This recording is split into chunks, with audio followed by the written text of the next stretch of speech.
Yo, what's going on, guys? Shake and Bake back, and today we've actually got a pretty cool video. This is something different. I like to talk about basketball, so I figured I would bring you guys a little bit of a face cam with some gameplay in the background. This is an online ranked match. I figured I'd try out the Knicks. I don't know why. I just figured, why not? Get something for you guys to watch in the background while I talk about the NBA rankings. You can't see them, but yeah.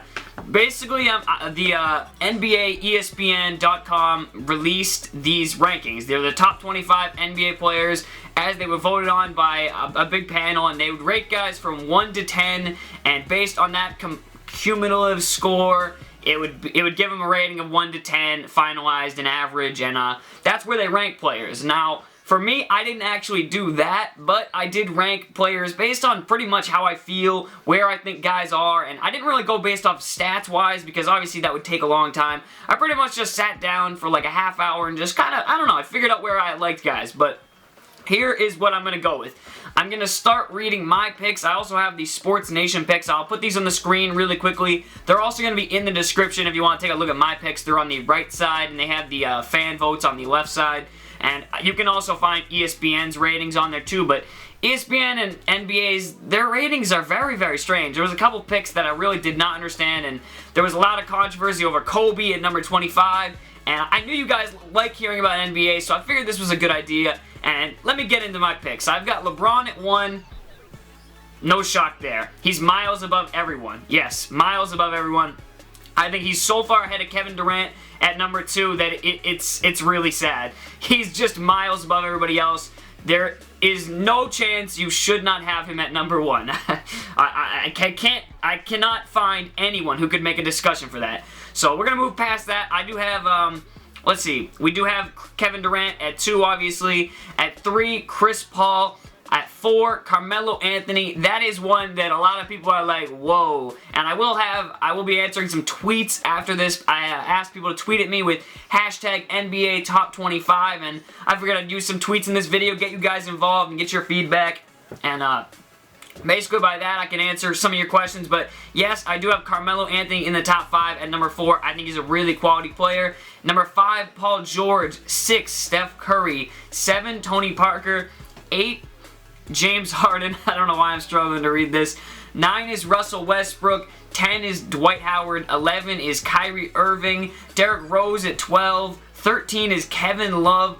Kobe Bryant is after him. Then Marc Gasol, Blake Griffin, LaMarcus Aldridge, Tim Duncan, John Wall, Al Horford, Dwyane Wade, Deron Williams, Roy Hibbert, Joakim Noah, and Chris Bosh. Those are my top 25. Now, I pretty much just wanted to run through them really quickly, and I'm going to explain some of these picks, because I know a lot of people are instantly going to be like, well, that's a head-scratcher. I don't understand why is this guy so high and why are other guys so low.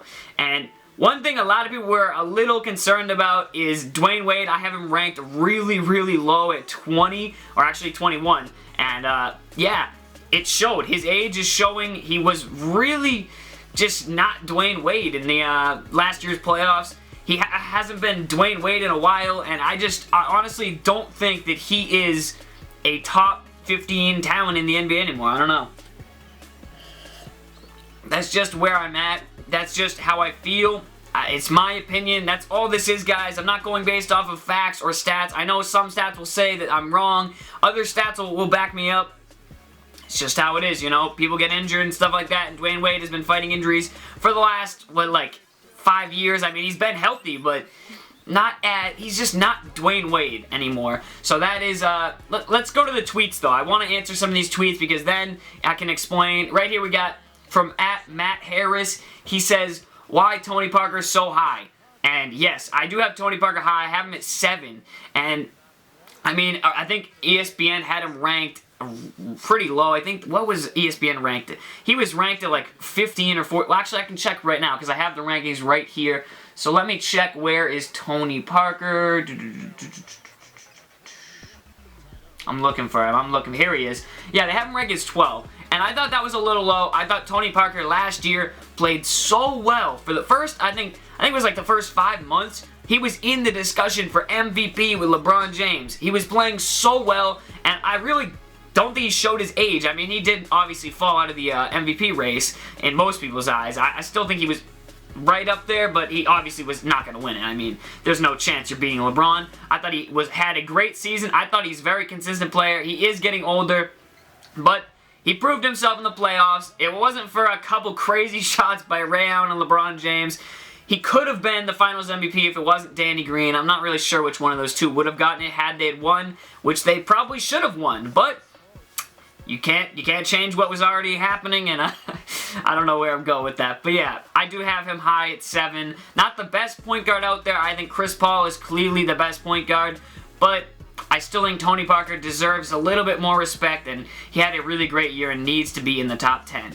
Let me go through another one of these. Let's go to the Bulls 629. He says Kevin Love is the best power forward to pick up. Beast on the boards, gets bucket easily. Yeah, he really does. I think Kevin Love, I put him at 13.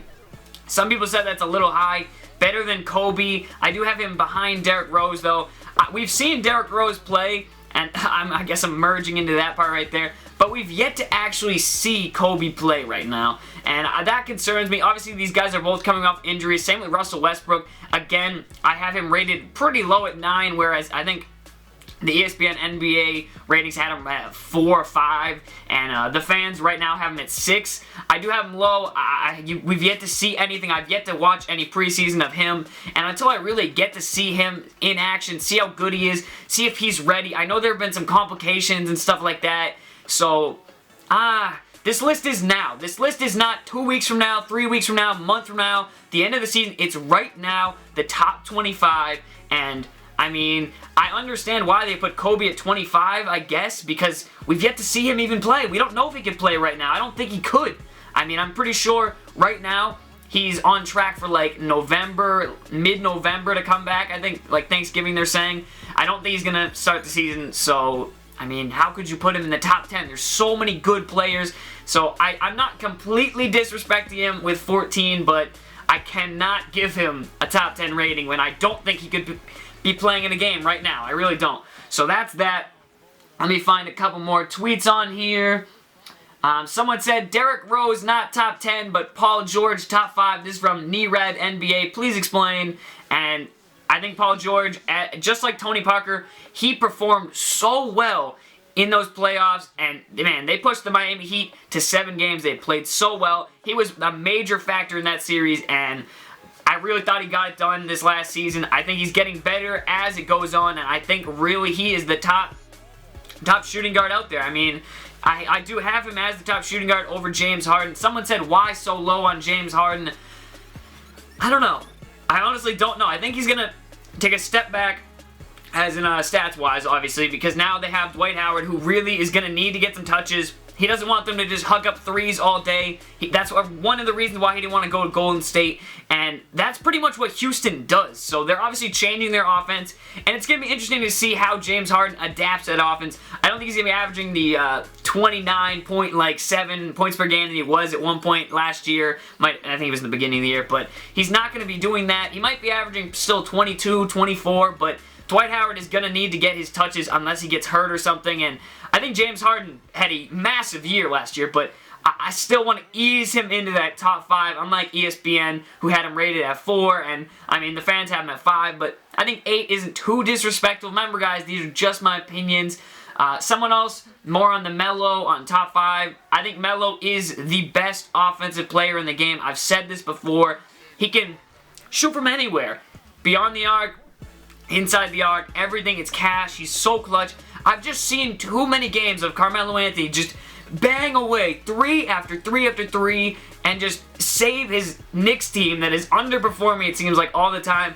I think LeBron James is the best overall player, but I think just that Carmelo Anthony is so good offensively. I think it's disrespectful to have him not in the top 10. This person actually said that he should be in the top 10. This is Nick EL, I'm going to say, I can't pronounce the rest of his Twitter handle, but he says Melo is too high at top 4. He lacks on defense, and sometimes he's inconsistent, takes too many shots. Top 10, though, I do agree top 10, but I on a personally level, I think he's top 5, and I put him at 4. That's just how it is, my opinion. I would love to hear you guys' opinion in the comments below. That's what the comment section is for. Leave comments, like leave feedback. I would love to hear some more. I want to do more of these. Let's see, someone else said, Dwight Howard, you think Dwight Howard will play like the 10th best player? I do have him at 10. I do think he actually will. I think he's going to have a better season. I mean, he had a decent season last year. A lot of people, they were hating on me for something I said about him not having a great year last year. Well, he just really didn't. He wasn't Dwight Howard. He wasn't the Dwight Howard of the past, and that's what I call a not great year. I don't know. I'm expecting him to return to that Dwight Howard form of the best center in the NBA this year. So I do have him at 10 there. Alright, let's see what we got here. Someone said Curry is a beast, but he's too high. Rose, Kobe, and Westbrook are above him. He should be next to Kyrie. I have Kyrie at 11. Kyrie cannot right now stay on the court, it seems like. I don't think he can play more than like 65 games, it seems like. I highly doubt he will play the full season. Kyrie always finds a way to get hurt. I almost want to tag him as injury prone. Even in college, injury prone. It just seems like he can't stay on the court, so that's why I have him down there at around 11. I still think right now he's healthy, he's very good, but as I said with those other 3 guys, they're coming off of injuries. Right now, they are not at what Steph Curry is. Steph Curry is right now one of the best shooters, up there with Melo, one of the best offensive players in the game, but as I said, that's just today's rankings. I think maybe a few months from now, maybe I'll do another one of these when guys are healthy and stuff like that. And someone else said, don't be blasphemous like ESPN and put Kobe at 25. I didn't put him at 25. I think I gave him a fair rating, but that's just me. And I'll read this one last tweet right here because this one I thought was too funny. 6, at Anthony Freeman 6 on Twitter. The tweet should be on the screen. And he says, very bad list. Why is Chris Paul number 3 too high? Really? Too high on the best point guard in the NBA? I haven't seen anyone disagree with the top 3 picks ever. Like, these 3 guys clearly are 1, 2, and 3. Chris Paul is the best point guard in the NBA. Point guard driven league. Everybody needs a good point guard. He leads the Clippers to what may be their best season ever. This year I'm thinking he could do that. Obviously last year was their best season ever, but deservedly so. This guy's clearly trolling. Hale says, why is Steph Curry so high? I've already explained that. I think he's just very good in a field of elite point guards. I think he's the one that stands out right now, and he's not injured. And he says no offense, though, so maybe he's being serious, but I don't get how he could be serious with Chris Paul not being number 3. But, yeah, that is it. I'm going to end it there. A lot of tweets, a lot of people tweeted me. If your tweet didn't get used, I'm sorry, but, hey, thank you guys for your support, as always. If you want to see some more NBA, me talking about NBA and stuff like that, then let me know. I like doing these kind of videos. I like talking about the NBA, and I like doing the face cam too. I think you guys like this. It's a little bit more personal, I guess. And I guess you get my opinion more across this way. And, yeah, if you have any concerns, questions, you want more videos like this, anything like that, let me know in the comments. As always, I would love to hear what you think of my ratings. You can check the full ratings out in the description. Maybe you can have them out while you're listening to me talk or something. I don't know if that works for you better, but yeah. Any concerns, let me know down below. Always follow me in the social media links. I can't wait for the NBA season. I'll be doing more of this stuff probably. So peace out, and I hope you guys enjoyed.